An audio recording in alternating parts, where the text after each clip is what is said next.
Hello, welcome to our channel. గత కొంత కాలంగా మనం ఆధార్ రిలేటెడ్ వీడియోస్ చేస్తున్నాం. అది మీ అందరికి తెలిసిందే. అది మీకు నచ్చడం, ఆ వీడియోస్ని లైక్ చేయడం, దానికి రిలేటెడ్గా మీరు కమెంట్స్ సెక్షన్లో కొన్ని ప్రశ్నలు అడుగుతున్నారు. దాంట్లో అధికంగా ఈ రీసెంట్ వీడియోల్లో నాకు వచ్చినటువంటి కమెంట్ ఏంటంటే, లిమిట్ క్రాస్డ్ ప్రాసెస్ ఏం చేయాలి? ఇప్పుడు లిమిట్ క్రాస్ లాస్ట్ టైం చెప్పినట్టుగా మీరు ముందుగా మై ఆధార్ పోర్టల్కి వెళ్ళండి. మై ఆధార్ పోర్టల్లో ఆ వెబ్సైట్ లింక్ నేను డిస్క్రిప్షన్లో ఇస్తాను. మై ఆధార్ పోర్టల్ది.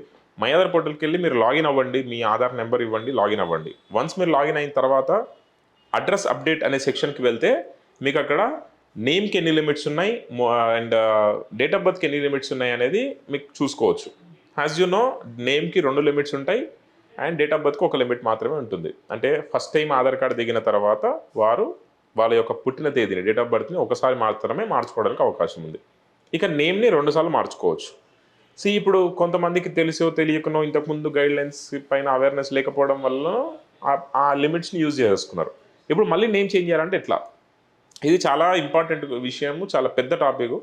అండ్ ఈ విషయం చాలా నాలెడ్జ్తో కూడుకున్నటువంటి ఇన్ఫర్మేషన్ వీడియో కాబట్టి దయచేసి ఈ వీడియోని ఎక్కడ నచ్చింది అనిపించినా లైక్ చేయండి, మన ఛానల్ని సబ్స్క్రైబ్ చేసుకోండి, వీడియోని మీ ఫ్రెండ్స్కి కూడా షేర్ చేయండి ఎవరికైతే ఈ వీడియో యూజ్ అవుతుంది అనిపిస్తుందో. ఇక విషయానికి వస్తే, నేమ్ 2 టైమ్స్ లిమిట్ అయిపోయింది. మరి నేమ్ చేంజ్ చేయాలి అంటే ఎలా? ఇప్పుడు ఒకవేళ లిమిట్ ఉంది అనుకుందాం, మనం నేమ్ చేంజ్ చేసుకోవాలి అంటే దానికి సంబంధించి రెగ్యులర్ పీవై డాక్యుమెంట్ అయితే, రెగ్యులర్ అప్డేట్ అయితే రెగ్యులర్ పీవై డాక్యుమెంట్, కొన్ని ఎగ్జామ్షనల్ కేసెస్ ఉన్నాయి, వాటిని మనము గెజెట్ పెట్టి చేసుకోవచ్చు అని లాస్ట్ వీడియోలో మీరు చూస్తున్నారు. ఆ వీడియో లింక్ కూడా డిస్క్రిప్షన్లో ఇస్తాను, ఒకవేళ చూడండి వాళ్ళంటే చూడండి. ఇక ఈ నేమ్ లిమిట్ అయిపోయింది అనుకుందాం, 2 సార్లు నేమ్ చేంజ్ చేసేసుకున్నారు. ఇప్పుడు మళ్ళీ నేమ్ చేంజ్ చేయాలంటే ఎలా? నేమ్ చేంజ్ చేసుకోవడంలో కొన్నిసార్లు ఆపరేటర్ మిస్టేక్ కూడా అయి ఉంటుంది. అంటే ఎగ్జాంపుల్, SHYAM ప్లేస్లో శ్యామ్ అనే ప్లేస్లో SYAM అంటే హెచ్ మిస్ అయ్యింది. అది ఆపరేటర్ టైపింగ్ మిస్టేక్ అయి ఉండొచ్చు. అయినా కూడా లిమిట్ కౌంట్ అవుతుంది, అయినా కూడా కొన్నిసార్లు అప్రూవ్ అవుతాయి. సుధాకర్ SUDHKAR అని ప్రూఫ్లో ఉంది, SUDHKER అని ఆపరేటర్ ఎంటర్ చేశాడు అనుకుందాం. అటువంటి కేసెస్లో లిమిట్ అయిపోతుంది అండ్ అప్రూవ్ కూడా అయిన సందర్భాలు ఉంటాయి. మళ్ళీ నేమ్ చేంజ్ చేస్తే అవ్వదు, ఎందుకంటే మీరు ఇంటెన్షనల్గా చేసినా, కావాలని చేసినా, అనుకోకుండా జరిగినా, ఇంతకుముందు లిమిట్ యూజ్ అయిపోయింది కాబట్టి మళ్ళీ చేస్తే రిజెక్ట్ అయిపోతుంది. మరి అటువంటి కేసెస్ని మనం ఎలా ప్రాసెస్ చేయొచ్చు? టోటల్గా మీ అంతటా మీరే నేమ్ చేంజ్ చేసుకుందాం అనుకుంటున్నారు అంటే, కిరణ్ అని ఉన్నదాన్ని సుభాష్ని, లేకపోతే రజిత ఉన్నది ఇంకేదో పేరు, లేదా మ్యారీడ్ ఉమెన్ అయితే ఇంటి పేరు మార్చడం, మ్యారేజ్ సర్టిఫికేట్తో ఒకసారి పేరు మార్చేసుకున్నారు, 2 టైమ్స్ లిమిట్ అయిపోయినాయి, SSC ప్రకారం మళ్ళీ మా పాత ఇంటికి పోదాం అనుకుంటున్నాను. ఇటువంటి కేసెస్ని మాత్రం గెజిట్ అడుగుతారు. సరే, ఫస్ట్ కేసు కింద మనం 2 కేసుల కింద నేమ్ అప్డేట్ అంటే నేమ్ లిమిట్ అయిపోయిన కేసెస్ని అర్థం చేసుకుంటే, ఫస్ట్ కేసు ఏంటి? Operator typing errors. అంటే ఒకవేళ ఆపరేటర్ కనుక తన యొక్క డాక్యుమెంట్లో తప్పులు కొట్టాడు ఎంట్రీ చేసేటప్పుడు, అది అప్రూవ్ అయిపోయింది, అప్పుడు లిమిట్ అయిపోయిన కేసెస్ని మీరు మళ్ళీ ఒకసారి అప్డేట్ పెట్టండి విత్ వ్యాలిడ్ ఐడెంటిటీ ప్రూఫ్. అంటే SSC memo, pan card, passport, ఇటువంటి డాక్యుమెంట్ని, కరెక్ట్ డాక్యుమెంట్ మీరు అప్లోడ్ చేసి, దట్ మీన్స్ ఆధార్ సెంటర్కి వెళ్ళి మీరు మళ్ళీ అప్లై చేసుకోండి. అప్లై చేసుకున్నాక ఆటోమేటిక్గా ఇది సిస్టమ్ ప్రాసెస్ కాబట్టి with in 24 to 48 hours, maximum of 72 అవర్స్లో ఆ అప్లికేషన్ రిజెక్ట్ అవుతుంది. దట్ మీన్స్ నా ఎన్రోల్మెంట్ రిజెక్ట్ అవుతుంది. రిజెక్ట్ రీజన్ ఏమొస్తుంది? Already limit crossed, name update limit crossed కింద రిజెక్ట్ అయిపోతుంది.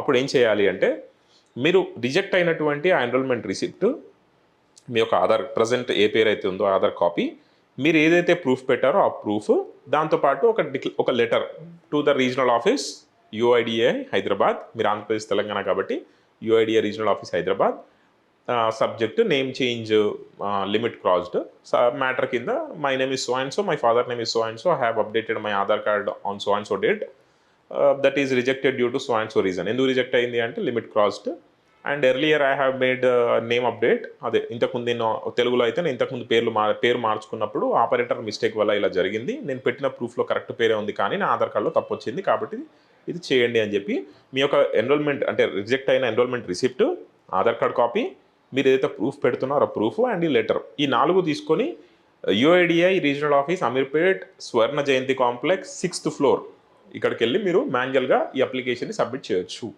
సబ్మిట్ చేస్తే వాళ్ళు డాటా ప్రాసెస్లో అంటే బ్యాక్ అండ్ డాటాలో వెరిఫై చేస్తారు, మీరు లాస్ట్ టైం పెట్టిన ప్రూఫ్ ఏముంది, నిజంగానే ఇది ఆపరేటర్ మిస్టేక్ వల్ల జరిగిందా అని.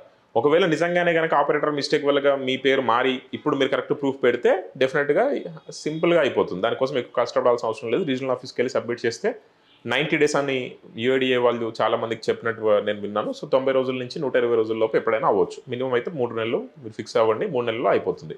ఇది రెగ్యులర్గా. ఇంటెన్షనల్గానే పేరు చేంజ్ చేసుకున్నారు. ఎగ్జాంపుల్ ఒక ఆమె పేరు సుభాషిణి అని ఉంది. ఎగ్జాంపుల్ చెప్తున్నాను, ఇక్కడ పేర్లు నేను చెప్పే స్థలాలు ఎవరిని ఉద్దేశించినవి కాదు. ర్యాండమ్గా నాకు ఏ పేరు గుర్తొస్తే ఆ పేరు చెప్తున్నాను.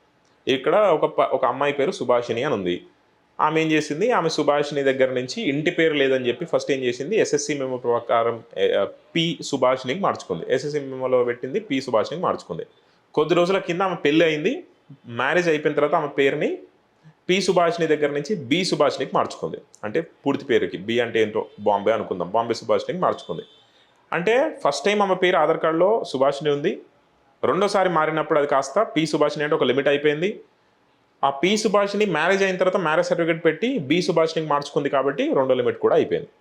ఇప్పుడు తనకి పిఎఫ్ కోసమనో, ఉద్యోగం కోసమనో, జాబ్ కోసమనో, గవర్నమెంట్ జాబ్ అప్లికేషన్ కోసమనో, whatever the reason, scholarship కోసమనో మళ్ళీ తను P Subhashini as per SSC, P అంటే ఏదో పట్టభద్రుల సుభాషిణి, పుట్టా సుభాషినికి ఏదో మార్చుకోవాలనుకుంది.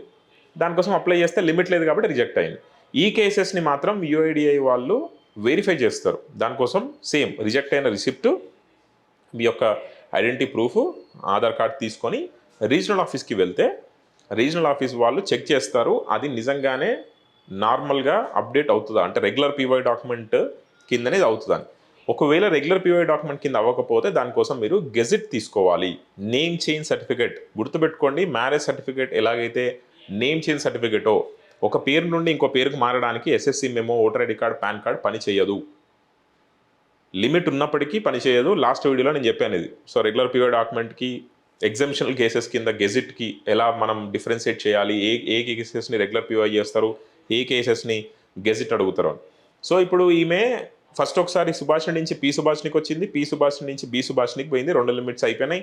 ఇప్పుడు ఆమె బి సుభాషి నుంచి మళ్ళీ పి సుభాషినికి పోవాలి అంటే గెజిట్ 99.9% గెజిట్ అవసరం పడుతుంది.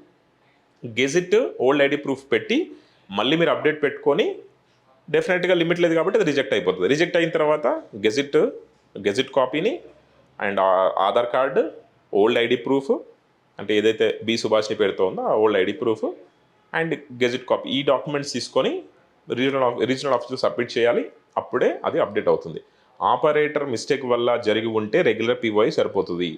లేదా ఇంటెన్షనల్గానే ఆ రెసిడెంట్ ఆయన పేరుని 2 సార్ల కంటే ఎక్కువ సార్లు మార్చుకొని ఉంటే డెఫినెట్గా గెజిట్ అవసరం. ఒకసారి ట్రై చేద్దాము అనుకుంటే మాత్రం మీరు రెగ్యులర్ పీఓఐ డాక్యుమెంట్తో ఒకసారి అప్డేట్ పెట్టుకోండి. రిజెక్ట్ అయిన రిసీట్ తీసుకొని యూఐడిఏ రీజనల్ ఆఫీస్ అమీర్పేట్కి వెళ్ళండి, 6th ఫ్లోర్కి వెళ్ళండి. అక్కడ ఒకవేళ వాళ్ళు యాక్సెప్ట్ చేస్తే అది అయిపోతుంది. యాక్సెప్ట్ చేయకపోతే మీరు డెఫినెట్గా గెజిట్కి వెళ్ళాల్సిందే. రిజెక్ట్ అయిన అప్లికేషన్ రీప్రాసెస్ చేస్తారు. మళ్ళీ దిగకండి, వెయిట్ చేయండి, కస్టమర్ కేర్తో మాట్లాడండి, లేదా రీజనల్ ఆఫీస్కి హెల్ప్ లైన్ నెంబర్ ఏదైనా ట్రై చేసి వాళ్ళతో మాట్లాడే ప్రయత్నం చేయండి. ఇది నేమ్కి సంబంధించి. ఇక డేట్ ఆఫ్ బర్త్ అప్డేట్ మీ అందరికీ తెలిసిందే. డేట్ ఆఫ్ బర్త్ అప్డేట్ అనేది ఒకసారి మాత్రమే చేంజ్ అవుతుంది. రెండోసారి డేట్ ఆఫ్ బర్త్ మార్చడానికి అవకాశం లేదు మీరు ఎటువంటి ప్రూఫ్ పెట్టినా. మరి ఏం చేయాలి? ఒకసారి ఆయన డేట్ ఆఫ్ బర్త్ చేంజ్ చేసుకున్నప్పుడు ఎస్ఎస్సి మెమో పెట్టి చేంజ్ చేసుకుంటే దట్ ఈస్ ఫైనల్, మనకు అది అక్కర్లేదు.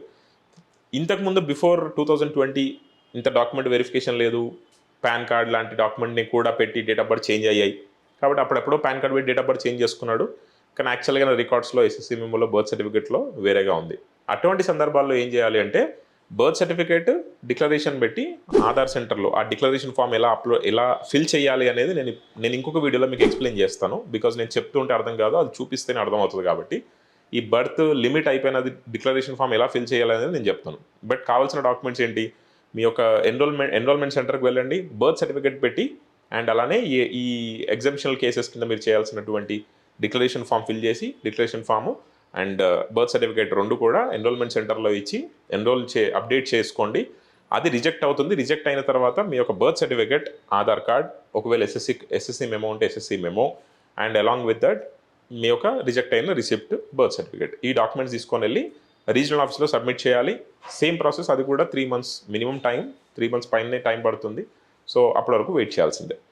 ఒకవేళ బర్త్ సర్టిఫికేట్ లేదు, ఇది మీకు అర్థమైంది కదా ఇక్కడ వరకు. ఇక సెకండ్ కేసు ఏంటి? బర్త్ సర్టిఫికేట్ లేదు. బర్త్ సర్టిఫికేట్ లేకపోతే లిమిట్ అయిపోయిన కేసెస్ని యూఐడిఐ కన్సిడర్ చేయట్లేదు. మీరు ఒక అప్లికేషన్ ఇచ్చినా కూడా అది అవుతుందనే గ్యారంటీ లేదు. కాబట్టి బర్త్ సర్టిఫికేట్ డెఫినెట్గా తప్పనిసరిగా తీసుకోండి. బర్త్ సర్టిఫికేట్ లేకుండా ఈ లిమిట్ అయిపోయినవి బర్త్లు చేంజ్ అవ్వదు. టైం వేస్ట్ చేసుకోకండి. మీరు ఎక్కడైతే పుట్టారో ఆ బర్త్ రిజిస్టర్ ఆఫీస్ అంటే ఒకవేళ మున్సిపాలిటీ అయితే మున్సిపాలిటీ, జిహెచ్ఎంసీ అయితే జిహెచ్ఎంసీ, విలేజ్ లెవెల్లో అయితే పంచాయత్ సెక్రటరీ ఆ ఆఫీస్లోకి వెళ్ళండి. బర్త్ సర్టిఫికేట్ ప్రాసెస్ ఏంటో కనుక్కోండి, బర్త్ సర్టిఫికేట్ తెచ్చుకోండి. బర్త్ సర్టిఫికేట్ ఉంటేనే లిమిట్ అయిపోయిన కేసెస్ని బర్త్ చేంజ్ అవుతుంది. ఓకే, ఇక థర్డ్ కేసు ఏంటి? Already date of birth change చేసుకున్నారు, ఇప్పుడు మళ్ళీ లిమిట్ అయిపోయింది కాబట్టి బర్త్ సర్టిఫికేట్ తీసుకొని రమ్మంటే ఒక బర్త్ సర్టిఫికేట్ తెచ్చారు. చాలామంది తెలియక ఒకసారి ఆయన పుట్టింది ఒక విలేజ్లో అనుకుందాం, అక్కడ ఒక సర్టిఫికేట్ ఉంది, ఆ సర్టిఫికేట్తోనే డేట్ ఆఫ్ బర్త్ ఇంతకుముందు చేంజ్ చేసుకున్నాడు. ఇప్పుడు లిమిట్ అయిపోయిందని ఇంకో సర్టిఫికేట్ తెమ్మంటాం కదా, అప్పుడు ఈయన ఏం చేస్తున్నాడంటే ఈ సర్టిఫికేట్ కాకుండా, ఆల్రెడీ పాత సర్టిఫికేట్ కాకుండా కొత్త సర్టిఫికేట్, డూప్లికేట్ సర్టిఫికేట్ ఏదో బ్రోకర్ల త్రూ ఏజెంట్ నమ్ముకొని ఒక కొత్త సర్టిఫికేట్ తెచ్చుకుంటున్నాడు. మళ్ళీ బర్త్ సర్టిఫికేట్ అప్లై చేసి రీజనల్ ఆఫీస్కి వెళ్తున్నారు.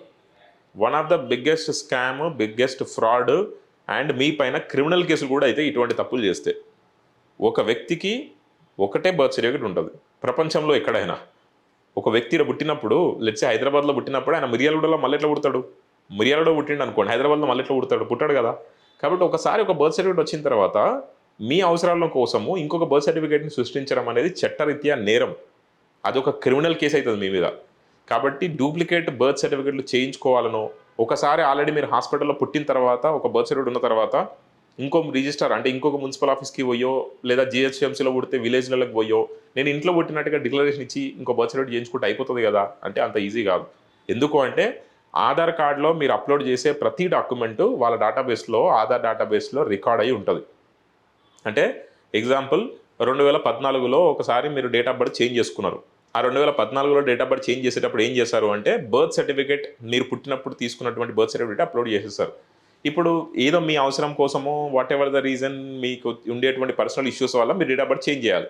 లిమిట్ అయిపోయిన కేసెస్ని మనం డేట్ ఆఫ్ బర్త్ చేంజ్ చేయాలంటే బర్త్ సర్టిఫికేట్ కావాలని చెప్పాను కదా.